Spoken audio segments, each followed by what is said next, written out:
வணக்கம். இந்திய நேரப்படி காலை 8:30 மணி செய்திகள். முதலில் ஜெம் தலைப்புச் செய்திகளை காணலாம். பூசணிக்காயை கட்டுச்சோற்றில் மறைக்க முடியாது. முதலமைச்சர் மு.க.ஸ்டாலின் எக்ஸ் தள பதிவு. கர்நாடக மாநிலத்தின் முன்னாள் முதலமைச்சர் எம்.எஸ். கிருஷ்ணா காலமானார். உடல்நலக்குறைவால் அதிகாலையில் உயிர் பிறந்ததாக தகவல். துருக்கியில் நடுவானில் ராணுவ ஹெலிகாப்டர்கள் மோதி விபத்து. ராணுவ ஜெனரல் உட்பட 5 வீரர்கள் பலி. தமிழக சட்டப்பேரவை கூட்டம். துணை முதலமைச்சர் உதயநிதி ஸ்டாலினுக்கு 3வது இருக்கை ஒதுக்கீடு. பௌர்ணமி வழிபாட்டுக்காக சதுரகிரியில் 4 நாட்கள் பக்தர்களுக்கு அனுமதி. வனத்துறை மற்றும் கோவில் நிர்வாகம் அறிவிப்பு. வலுவடையும் காற்றழுத்த தாழ்வு பகுதி. டெல்டா மாவட்டங்களில் இன்று கனமழைக்கு வாய்ப்பு. Pro kabaddi league. புனேரி பால்டனை வீழ்த்தி தபாங் டெல்லி அபார வெற்றி. இனி விரிவான செய்திகளை காணலாம். இந்தியாவை கண்டு உலக நாடுகள் வியக்கின்றன என்று பிரதமர் மோடி கூறியுள்ளார். ராஜஸ்தான் மாநில தலைநகர் ஜெய்ப்பூரில் சர்வதேச முதலீட்டாளர் மாநாடு நாளை வரை நடைபெறவுள்ளது. 32 நாடுகளை சேர்ந்த பிரதிநிதிகள், அதானி குழும தலைவர் கௌதம் அதானி உள்ளிட்ட ஆயிரக்கணக்கான தொழிலதிபர்கள், தூதர அதிகாரிகள் கலந்து கொண்ட இந்த மாநாட்டை பிரதமர் மோடி தொடங்கி வைத்தார். இதனைத் தொடர்ந்து மேடையில் பேசிய அவர், இந்தியா தனது ஜனநாயகம், மக்கள் தொகை, தரவு ஆகியவற்றின் உண்மையான வலிமையை உலகத்துக்கு காட்டிக் கொண்டிருக்கிறது என்றும், இந்தியா போன்ற பன்முகத்தன்மை கொண்ட நாட்டில் ஜனநாயகம் வலிமையாக மாறியிருக்கிறது என்ற உண்மை இந்தியாவுக்கு பெரிய சாதனை என்றும் தெரிவித்தார். தொடர்ந்து பேசிய அவர், இந்த வளர்ச்சி ஒவ்வொரு துறையிலும் தெரிகிறது. இதை உலகின் ஒவ்வொரு முதலீட்டாளரும் ஆச்சரியத்துடன் பார்க்கின்றனர் என்றும், இந்தியாவை கண்டு உலக நாடுகள் வியக்கின்றன என்றும் கூறினார். பூசணிக்காயை கட்டுச்சோற்றில் மறைக்கவே முடியாது என அதிமுக செய்த துரோகத்தை தனது எக்ஸ் தளத்தில் முதலமைச்சர் மு.க.ஸ்டாலின் பதிவிட்டுள்ளார். டங்ஸ்டன் சுரங்கம் அமைக்க மத்திய அரசு அனுமதித்ததற்கு எதிராக சட்டப்பேரவையில் திமுக அரசு தனி தீர்மானம் கொண்டு வந்து நிறைவேற்றியது. தீர்மானத்தின் மீது நடந்த விவாதத்தின் போது எதிர்க்கட்சித் தலைவர் எடப்பாடி பழனிசாமி திமுக அரசு மீது குற்றம் சாட்டினார். இதற்கு முதலமைச்சர் மு.க.ஸ்டாலின், துரைமுருகன் ஆகியோர் பதிலடி தந்தனர். இந்த நிலையில் மதுரை மக்களுக்கு அதிமுக செய்த துரோகத்துக்கு நாடாளுமன்ற ஆவணங்களை சாட்சி என தெரிவித்து தனது எக்ஸ் தளத்தில் முதலமைச்சர் மு.க.ஸ்டாலின் பதிவிட்டுள்ளார். இதில் மதுரை மக்களுக்கு அதிமுக செய்த துரோகத்துக்கு நாடாளுமன்ற ஆவணங்களை சாட்சி, பூசணிக்காயை கட்டுச்சோற்றில் மறைக்கவே முடியாது என்று பதிவிட்டுள்ளார். சட்டப்பேரவையில் தமிழக துணை முதலமைச்சர் உதயநிதி ஸ்டாலினுக்கு 3வது இடம் ஒதுக்கப்பட்டுள்ளது.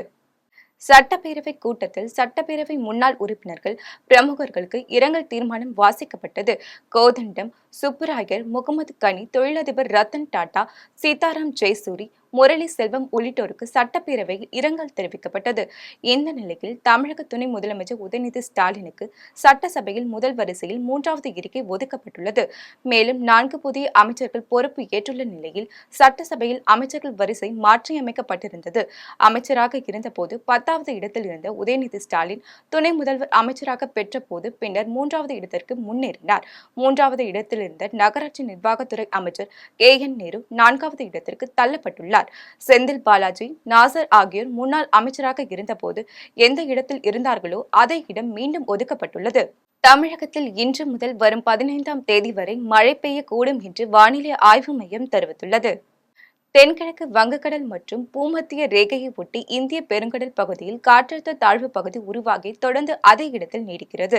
இது மேற்கு வடமேற்கு நோக்கி நகர்ந்து அடுத்த 24 மணி நேரத்தில் வலுவடைய வாய்ப்புள்ளதாகவும் வானிலை ஆய்வு மையம் தெரிவித்துள்ளது. இதன் காரணமாக தமிழகத்தில் இன்று முதல் வரும் 15ஆம் தேதி வரை மழை பெய்யக்கூடும் என்று தெரிவித்துள்ளது. அதன்படி தமிழகத்தில் ஒரு சில இடங்களிலும், டெல்டா மாவட்டங்கள், புதுச்சேரி மற்றும் காரைக்கால் பகுதியிலும் இடி மின்னலுடன் கூடிய லேசான முதல் மிதமான மழை பெய்யக்கூடும் என வானிலை ஆய்வு மையம் தெரிவித்துள்ளது. வண்டலூர் மீஞ்சூர் வெளிவட்ட சாலையில் ஏற்பட்ட விபத்தில் 11 மாத குழந்தை பலியான சம்பவம் பெரும் சோகத்தை ஏற்படுத்தியுள்ளது. சென்னையை அடுத்த கூடுவாஞ்சேரியில் ஆட்டோ ஓட்டுநராக வேலை பார்த்து வரும் நந்தகுமார் என்பவர் தனது மகனின் 1ஆம் ஆண்டு பிறந்த நாளை கொண்டாடுவதற்காக ஏற்பாடுகளை செய்து வந்தார். இதற்காக அவரது உறவினர்களுக்கு பத்திரிகை வைக்க தனது மனைவி மற்றும் 11 மாத குழந்தையை அழைத்துக் கொண்டு வண்டலூர் மீஞ்சூர் வெளிவட்ட சாலையில் சென்று கொண்டிருந்தார். அப்போது மலையம்பாக்கம் அருகே சென்றபோது கட்டுப்பாட்டை இழந்த ஆட்டோ சாலையில் தடுப்பு சுவரில் மோதி விபத்துக்குள்ளானது. இதில் நந்தகுமார் மற்றும் அவரது மனைவி லேசான காயங்களுடன் உயிர் தப்பிய நிலையில் குழந்தை துவாரசந்த் சிகிச்சை பலனின்றி உயிரிழந்தார். இந்நிலையில் முதல் பிறந்த நாள் விழா கொண்டாட இருந்த குழந்தை விபத்தில் பலியான சம்பவம் பெரும் சோகத்தை ஏற்படுத்தியுள்ளது. திருப்பூரில் இருசக்கர வாகனத்தில் வந்த மனைவியை கணவர் ஹெல்மெட் அணிந்து வந்து சராமாரியாக தாக்கிய சம்பவம் பரபரப்பை ஏற்படுத்தியுள்ளது. திருப்பூர் மாவட்டத்தை சேர்ந்த சரண்யா என்பவர் தனது தாயார் வீட்டிற்கு இருசக்கர வாகனத்தில் சென்றுள்ளார். அப்போது பின்னால் இருசக்கர வாகனத்தில் ஹெல்மெட் அணிந்து வந்த 2 மர்ம நபர்கள் சரண்யாவின் இருசக்கர வாகனத்தை வழிமறித்துள்ளனர். அப்போது இருசக்கர வாகனத்தில் பின்னால் அமர்ந்திருந்த ஹெல்மெட் அணிந்திருந்த நபர் தான் வைத்திருந்த அரிவாளை கொண்டு சரண்யாவின் கை மற்றும் கழுத்து பகுதியில் கடுமையாக வெட்டிவிட்டு அங்கிருந்து தப்பி சென்றுள்ளார். உடனடியாக காயமடைந்த சரண்யாவை அக்கம் பக்கத்தினர் மீட்டு அருகிலுள்ள தனியார் மருத்துவமனையில் அனுமதித்தனர். இதையடுத்து வடக்கு போலீசார் இதுகுறித்து விசாரணை நடத்திய நிலையில் சரண்யாவின் கணவர் ரமேஷ் திருப்பூர் வடக்கு காவல் நிலையத்தில் சரணடைந்துள்ளார். அவரிடம் போலீசார் விசாரணை மேற்கொண்டு வருகின்றனர். சென்னை போரூரில் 9 மாத ஆண் குழந்தை மர்ம காய்ச்சலில் உயிரிழந்த சம்பவம் சோகத்தை ஏற்படுத்தியுள்ளது. சென்னை போரூர் ஆலப்பாக்கம் பிரதான சாலையில் வசித்து வரும் அருண் பிரசாத் என்பவருக்கு திருமணமாகி 2 மகன்கள் உள்ளனர். இந்நிலையில் பிறந்து 9 மாதமேயான 2வது மகன் அகிலனுக்கு காய்ச்சல் ஏற்பட்டுள்ளது. இதையடுத்து பெற்றோர்கள் அருகே உள்ள தனியார் கிளினிக்கில் சிகிச்சைக்காக அனுமதித்துள்ளனர். பின்னர் உடல்நிலை சரியாகாததால் மீண்டும் அருகே உள்ள தனியார் மருத்துவமனையில் உள்நோயாளியாக சேர்த்து சிகிச்சை அளித்து வந்துள்ளனர். ஆனால் அங்கு உடல்நிலை முன்னேற்றம் அடையாததால் மீண்டும் போரூரில் உள்ள ஒரு தனியார் மருத்துவமனைக்கு அழைத்து செல்லும் போது குழந்தை பரிதாபமாக உயிரிழந்துள்ளது. தகவல் அறிந்து சம்பவ இடத்திற்கு வந்த மதுரவாயல் காவல்துறையினர் குழந்தையின் உடலை மீட்டு பிரேத பரிசோதனைக்காக போரூர் தனியார் மருத்துவமனைக்கு அனுப்பி வைத்தனர். ஆற்காடு அருகே இரு தரப்பிற்கும் இடையே ஏற்பட்ட மோதலில் தலையில் காயமடைந்த இளைஞர் நிகழ்விடத்திலேயே உயிரிழந்த சம்பவம் பெரும் அதிர்ச்சியை ஏற்படுத்தியுள்ளது. ராணிப்பேட்டை மாவட்டம் ஆற்காடு மாசாப்பேட்டை ஹவுசிங் போர்டு பகுதியில் வசித்து வரும் சிவராஜ் என்பவர் இருசக்கர வாகனத்தில் சென்று கொண்டிருந்த போது அதே பகுதியில் மது போதையில் இருந்த இளைஞர்கள் சிலருடன் வாக்குவாதத்தில் ஈடுபட்டதாக கூறப்படுகிறது. இதை அறிந்து சம்பவ இடத்திற்கு வந்த அவரது உறவினர் தினேஷ் என்பவர் சிவராஜுக்கு உதவ முற்பட்ட போது அந்த இளைஞர்கள் தினேஷின் தலையில் கல்லை கொண்டு தாக்கியதில் அவர் சம்பவ இடத்திலேயே உயிரிழந்தார். மேலும் கண்ணாடி பாட்டிலில் சிவராஜை தாக்கியதில் உயிருக்கு ஆபத்தான நிலையில் வேலூரில் உள்ள தனியார் மருத்துவமனையில் அனுமதிக்கப்பட்டுள்ளார். இதுகுறித்து மாவட்ட காவல் கண்காணிப்பாளர் கிரண் ஸ்ருதி மற்றும் துணை காவல் கண்காணிப்பாளர் திருமால் ஆகியோர் சிசிடிவி காட்சிகளின் அடிப்படையில் கொலை சம்பவத்தில் ஈடுபட்டவர்களில் ஒருவரான பரத் என்பவரை கைது செய்துள்ளனர். மேலும் சம்பவத்தில் தொடர்புடைய பாலாஜி மற்றும் ரகு ஆகியோரை தேடி வருகின்றனர். வலங்கைமான் அருகே வீட்டின் கதவை உடைத்து திருட்டில் ஈடுபட்டவர்களை வலங்கைமான் காவல்துறையினர் அதிரடியாக கைது செய்தனர். திருவாரூர் மாவட்டம் வலங்கைமான் அருகே உள்ள நார்த்தங்குடி கிராமத்தில் கோவிந்தராஜ் என்பவரது வீட்டில் திருடர்கள் கதவுகளை உடைத்து திருட முயன்றுள்ளனர். இதை பார்த்த அக்கம் பக்கத்தினர் காவல்துறையினருக்கு அளித்த தகவலின் பேரில் சம்பவ இடத்திற்கு சென்ற காவலர்கள் திருடர்களை துரத்தி பிடித்து காவல் நிலையம் அழைத்து வந்து விசாரணை நடத்தினர். விசாரணையில் சஜாத் அலி என்பவர் திருச்சி பீமநகரை சேர்ந்தவர் என்பதும், மார்டின் செல்வா கார்த்தி மற்றும் கலையரசன் ஆகியோர் தஞ்சாவூர் மாவட்டம் திருவையாறு பகுதியை சேர்ந்தவர்கள் என்பதும் விசாரணை தெரிய வந்தது. மேலும் இவர்கள் தமிழகம் முழுவதும் உள்ள பல்வேறு காவல் நிலையங்களில் பல்வேறு குற்ற வழக்குகளில் தொடர்புடையவர்கள் என்பதும், ஒவ்வொருவருக்கும் தலா 16க்கும் மேற்பட்ட வழக்குகள் உள்ளதும் தெரிய வந்தது. இதையடுத்து வலங்கைமான் காவல்துறையினர் திருடர்களை சிறையில் அடைக்கும் பணியில் ஈடுபட்டுள்ளனர். கேரளாவில் பர்னிச்சர் கடையில் ஏற்பட்ட தீ விபத்தில் பல லட்சம் ரூபாய் மதிப்பிலான பொருட்கள் எரிந்து சேதமடைந்தது. கேரள மாநிலம் பாலக்காடு மாவட்டம் கல்லடிக்கோடு அருகே மாப்பிலாப்பள்ளி சந்திப்பில் உள்ள 3 மாடி கட்டிடத்தில் பர்னிச்சர் கடை செயல்பட்டு வந்தது. இந்த கடையில் திடீரென பற்றிக் கொண்ட தீயினால் கடையில் இருந்த பிளாஸ்டிக் பர்னிச்சர் பொருட்கள் மற்றும் கடையின் முன்பு நிறுத்தியிருந்த இருசக்கர வாகனங்களிலும் தீ பற்றியது. தகவல் அறிந்து சம்பவ இடத்திற்கு வந்த மன்னார்காடு மற்றும் கோங்காடு பகுதியில் இருந்து தீயணைப்பு வாகனங்களில் வந்த தீயணைப்பு துறையினர் தீயை அணைக்கும் பணியில் தீவிரமாக ஈடுபட்டனர். இந்த விபத்தில் அதிர்ஷ்டவசமாக உயிர் சேதம் எதுவும் ஏற்படவில்லை என்றாலும் பல லட்சம் ரூபாய் மதிப்பிலான பர்னிச்சர் பொருட்கள் தீயில் எரிந்து சாம்பலானது. இந்நிலையில் இந்த விபத்து குறித்து கல்லடிக்கோடு காவல்துறையினர் ஊழியர்களிடம் விசாரணை மேற்கொண்டு வருகின்றனர்.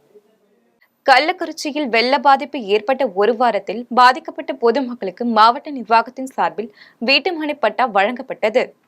பெஞ்சல் புயல் காரணமாகவும் தென்பெண்ணை ஆற்றில் ஏற்பட்ட வெள்ளப்பெருக்கின் காரணமாகவும் கள்ளக்குறிச்சி மாவட்டம் மூங்கில் துறைப்பட்டு அண்ணாநகர் பகுதியில் சுமார் 60க்கும் மேற்பட்ட குடும்பத்தினர் வெள்ளத்தால் பாதிக்கப்பட்டனர்.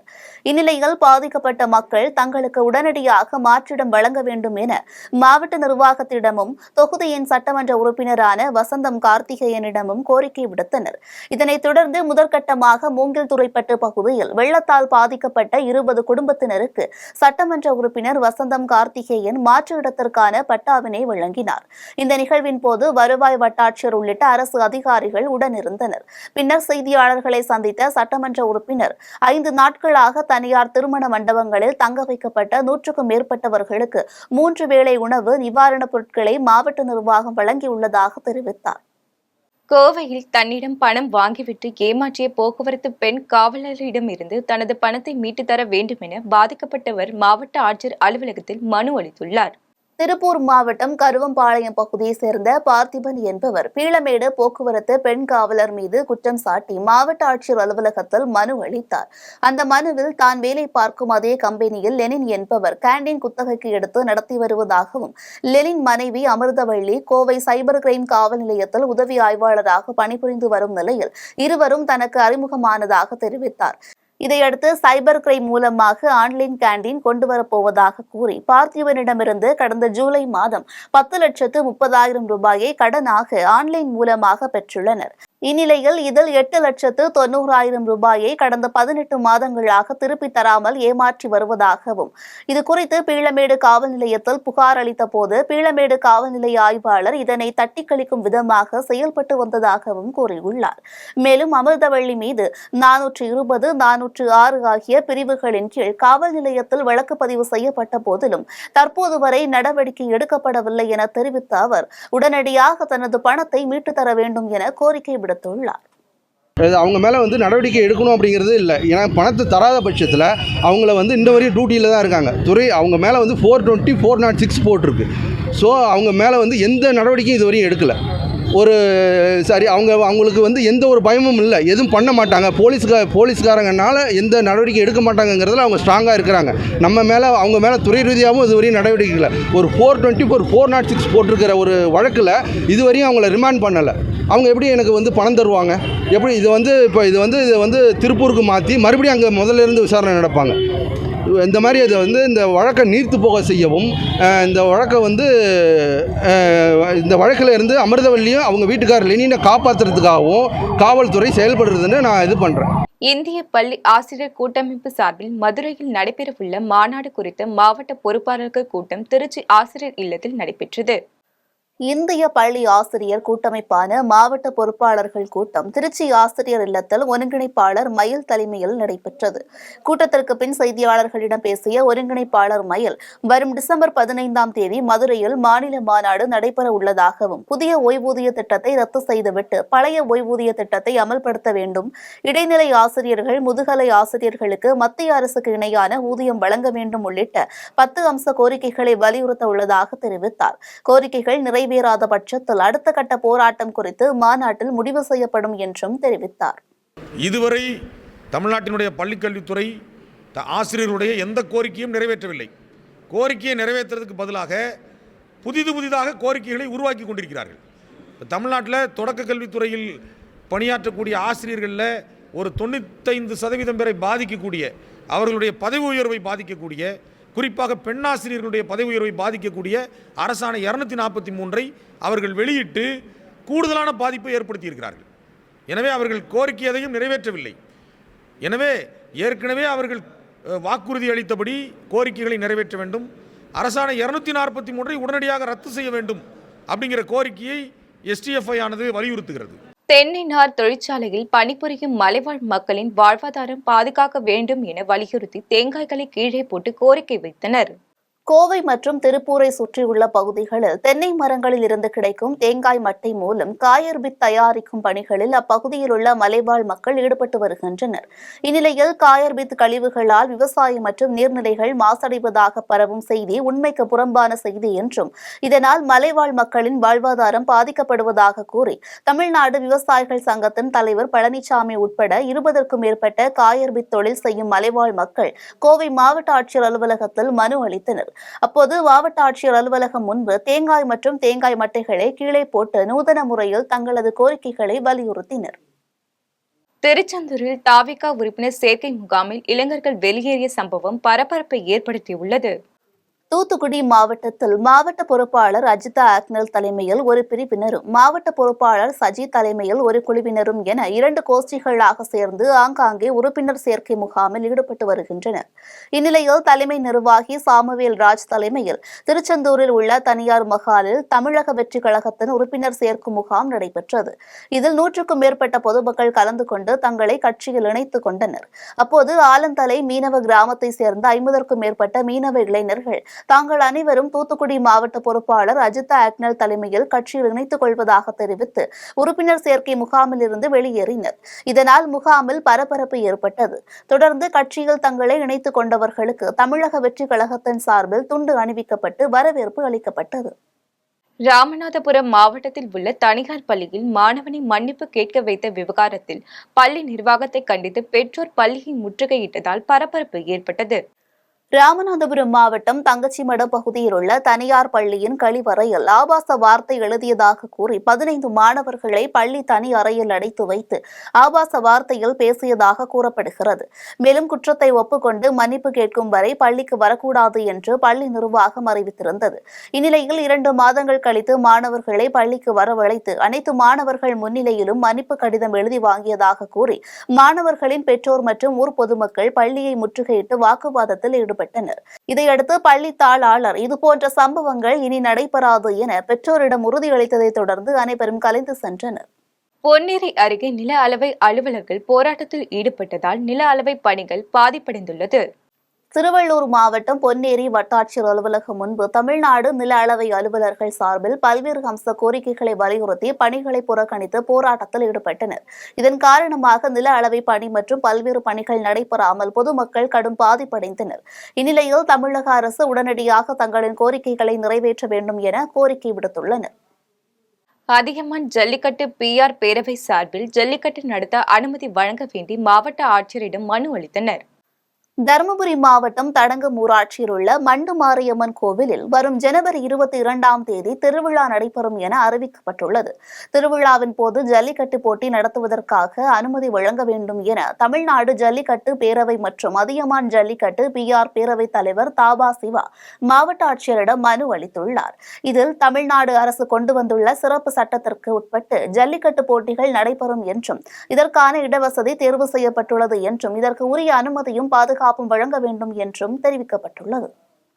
மதுரை மாநகர போக்குவரத்து காவல்துறை சார்பில் போக்குவரத்து விழிப்புணர்வு பேரணி வில்லாபுரத்தில் நடைபெற்றது.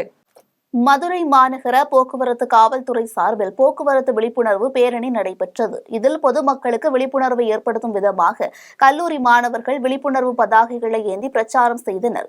மேலும் போக்குவரத்து காவல்துறை சார்பில் 80க்கும் மேற்பட்ட போக்குவரத்து காவலர்கள் இருசக்கர வாகன பேரணியில் ஈடுபட்டனர்.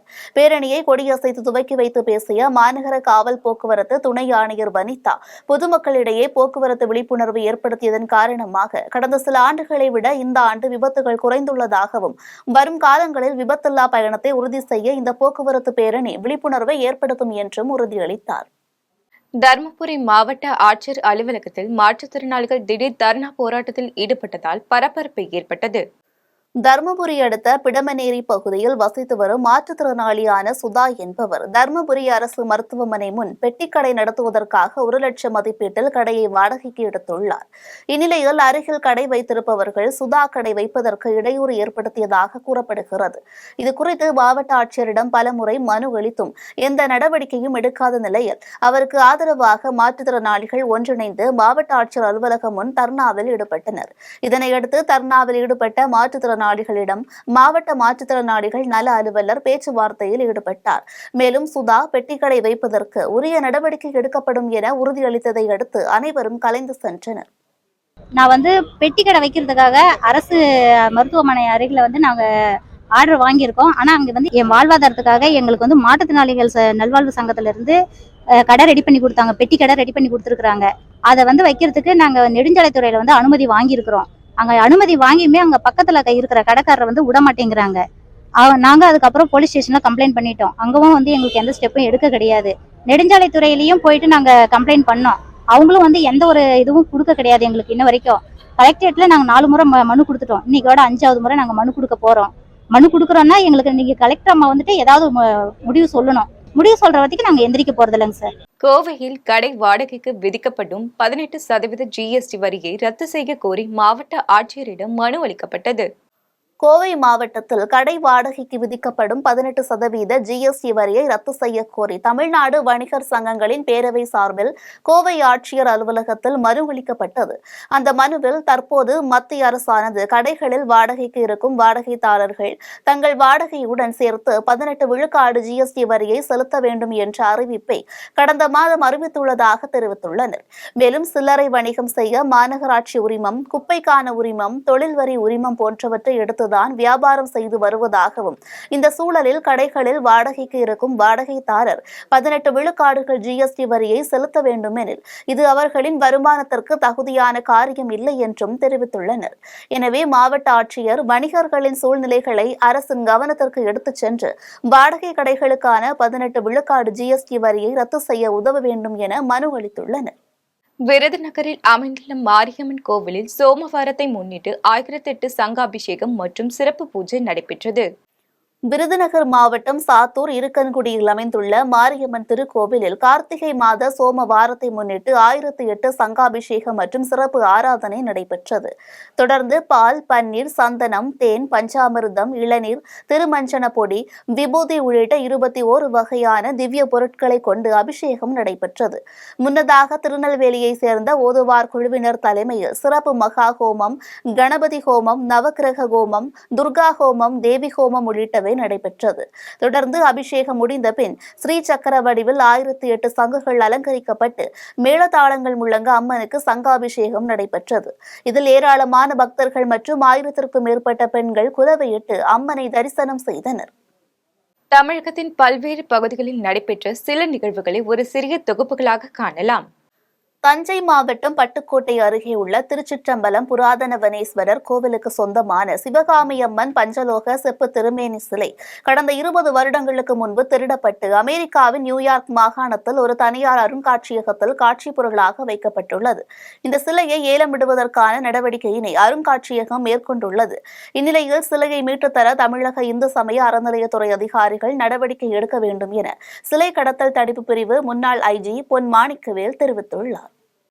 வேலூர் மாவட்டம் கருகம்புத்தூர், பெங்களூர், சென்னை தேசிய நெடுஞ்சாலையில் வந்த மேட்டூர் பார்சல் சர்வீஸ் லாரியின் என்ஜினில் திடீரென புகை வந்துள்ளது. உடனே லாரி ஓட்டுநர் ராமகிருஷ்ணன் உடனடியாக லாரியை விட்டு கீழே இறங்கியுள்ளார். உடனே லாரியில் மளமளவென தீப்பிடித்து பல லட்சம் மதிப்புள்ள பார்சல் பொருட்கள் தீயில் எரிந்து நாசமானது. தகவல் அறிந்து சம்பவ இடத்திற்கு வந்த வேலூர் தீயணைப்புத் துறையினர் போராடி தீயை அணைத்தனர். மேலும் இந்த சம்பவம் குறித்து காவல்துறையினர் வழக்கு பதிவு செய்து விசாரணை மேற்கொண்டு வருகின்றனர். காஞ்சிபுரம் மாவட்டம் வாலாஜாபாத் பகுதியில் உள்ள வெள்ளேரியம்மன் ஆலயத்தில் 8ஆம் ஆண்டு கும்பாபிஷேக விழாவை முன்னிட்டு நல்லெண்ணெய் காப்பு, சீயக்காய் தூள், பால், தயிர், இளநீர், சந்தனம், மஞ்சள், விபூதி மற்றும் வாசனை திரவியங்கள் கொண்டு சிறப்பு அபிஷேகம் நடைபெற்றது. தொடர்ந்து பம்பை உடுக்கை வாத்தியத்துடன் நண்பகல் 12 மணியளவில் தீபாராதனை மற்றும் அன்னதானம் நடைபெற்றது. நிகழ்ச்சி ஏற்பாடுகளை வெள்ளேரியம்மன் கோவில் ஆலய நிர்வாகத்தினர் ஏற்பாடு செய்திருந்தனர். இதில் ஏராளமான பொதுமக்கள் கலந்து கொண்டு சாமி தரிசனம் செய்தனர். கடலூர் அடுத்துள்ள நெல்லிக்குப்பம் நகராட்சி பகுதியில் தென்பெண்ணை ஆற்றில் ஏற்பட்ட வெள்ளப்பெருக்கின் காரணமாக பாதிக்கப்பட்ட மக்களுக்கு தமிழக வெற்றிக் கழகம் சார்பில் மருத்துவ முகாம் நடைபெற்றது. தனியார் மருத்துவமனை மற்றும் கண் மருத்துவமனை மருத்துவர்கள் 500 பேருக்கு பரிசோதனை செய்து மருந்து மாத்திரைகளை வழங்கினர். தொடர்ந்து முகாமில் பங்கேற்றவர்களுக்கு உணவு பாக்கெட்டுகள் உள்ளிட்ட நலத்திட்ட உதவிகளும் வழங்கப்பட்டது. தூத்துக்குடி மாவட்டம் ஆலங்கிணறு பகுதியை சேர்ந்த பூல் பாண்டியன் என்பவரது மனைவி கடந்த சில ஆண்டுகளுக்கு முன்பாக இறந்த நிலையில் பொது சேவையில் ஈடுபட விரும்பி ஊராக சென்று யாசகம் பெற்று பணம் சேர்த்துள்ளார். இந்நிலையில் கடலூரில் நடைபெற்ற மக்கள் குறை கேட்பு கூட்டத்தில் பூல் பாண்டியன் தான் யாசமாக பெற்ற 10,000 ரூபாயை பெஞ்சல் புயல் மற்றும் மழை வெள்ளத்தால் பாதிக்கப்பட்ட மக்களுக்கு வெள்ள நிவாரண நிதியாக கடலூர் மாவட்ட ஆட்சியர் சிபி ஆதித்யா செந்தில்குமாரிடம் வழங்கினார். திருவண்ணாமலை மாவட்டம் ஆரணி டவுன் தலைமை தபால் நிலையம் முன்பு பாஜக மற்றும் மத்திய அரசை கண்டித்து காங்கிரஸ் கட்சியினர் ஆர்ப்பாட்டத்தில் ஈடுபட்டனர். மணிப்பூரில் பழங்குடியினர் மற்றும் கிறிஸ்தவர்களை அம்மாநில அரசு வஞ்சிப்பதாக கூறி கண்டன கோஷங்களை எழுப்பி ஆர்ப்பாட்டத்தில் ஈடுபட்டனர். காட்டுமன்னார் கோயில் நகர காங்கிரஸ் கமிட்டி சார்பில் சோனியா காந்தியின் 78வது பிறந்த நாளை கொண்டாடும் விதமாக தமிழ்நாடு காங்கிரஸ் துணைத் தலைவர் முனைவர் மணிரத்னம், மாநில பொதுக்குழு உறுப்பினர் மணிமொழி உள்ளிட்டோர் பொதுமக்களுக்கு பரிசுகளை வழங்கினர். இதில் நகர தலைவர் அன்வர், இதயத்துல்லா, அண்ணாதுரை உள்ளிட்ட நிர்வாகிகள் பலர் கலந்து கொண்டனர். ஈரோடு சாஸ்திரி நகர் பகுதியில் உள்ள கிறிஸ்தவ திருச்சபையில் உலக சமாதானம் மற்றும் அமைதிக்கான சிறப்பு பிரார்த்தனை நடைபெற்றது. சுமார் 500க்கும் மேற்பட்ட கிறிஸ்தவர்கள் கலந்து கொண்ட நிகழ்ச்சியில் கிறிஸ்து பிறப்பு நிகழ்வை கொண்டாடும் விதமாக மக்கள் கேக் வெட்டி தங்களது மகிழ்ச்சியை வெளிப்படுத்தினர். வேலூர் மாவட்டத்தில் உள்ள ஸ்ரீ ஜலகண்டீஸ்வரர் ஆலயத்திலிருந்து இந்து ஆலய ரட்சண சமிதி சார்பில் திருவண்ணாமலை அருணாச்சலேஸ்வரர் தீப திருவிழாவை முன்னிட்டு திருக்குடைகள் மற்றும் உண்ணாமலை அம்மனுக்கு வெள்ளி கிரீடம் வழங்கும் நிகழ்ச்சி நடைபெற்றது. இதில் மேளதாளங்கள் முழங்க பூஜைகள் செய்து சிவனடியார்கள், துறவிகள் சிவ தாண்டவம் ஆடிய வண்ணம் ஊர்வலமாக திருவண்ணாமலை சென்றனர். மேலும் இந்த நிகழ்ச்சியில் திரளானோர் பங்கேற்றனர். மீண்டும் ஜெம் தலைப்பு செய்திகள். பூசணிக்காயை கட்டுச்சோற்றில் மறைக்க முடியாது, முதலமைச்சர் மு.க. ஸ்டாலின் எக்ஸ் தள பதிவு. கர்நாடக மாநிலத்தின் முன்னாள் முதலமைச்சர் எம்.எஸ். கிருஷ்ணா காலமானார். உடல்நலக்குறைவால் அதிகாலையில் உயிர் பிறந்ததாக தகவல். துருக்கியில் நடுவானில் ராணுவ ஹெலிகாப்டர்கள் மோதி விபத்து, ராணுவ ஜெனரல் உட்பட 5 வீரர்கள் பலி. தமிழக சட்டப்பேரவை கூட்டம், துணை முதலமைச்சர் உதயநிதி ஸ்டாலினுக்கு 3வது இருக்கை ஒதுக்கீடு. பௌர்ணமி வழிபாட்டுக்காக சதுரகிரியில் 4 நாட்கள் பக்தர்களுக்கு அனுமதி, வனத்துறை மற்றும் கோவில் நிர்வாகம் அறிவிப்பு. வலுவடையும் காற்றழுத்த தாழ்வு பகுதி, டெல்டா மாவட்டங்களில் இன்று கனமழைக்கு வாய்ப்பு. ப்ரோ கபடி லீக், புனேரி பால்டனை வீழ்த்தி தபாங் டெல்லி அபார வெற்றி. இத்துடன் ஜெம் செய்திகள் நிறைவடைகின்றன. மீண்டும் ஜெம் செய்திகள் மதியம் 1:30 மணிக்கு. உடனுக்குடன் செய்திகளை காண ஜெம் லைவ்.tv என்ற இணையதளத்தில் இணைந்திருங்கள். நன்றி, வணக்கம்.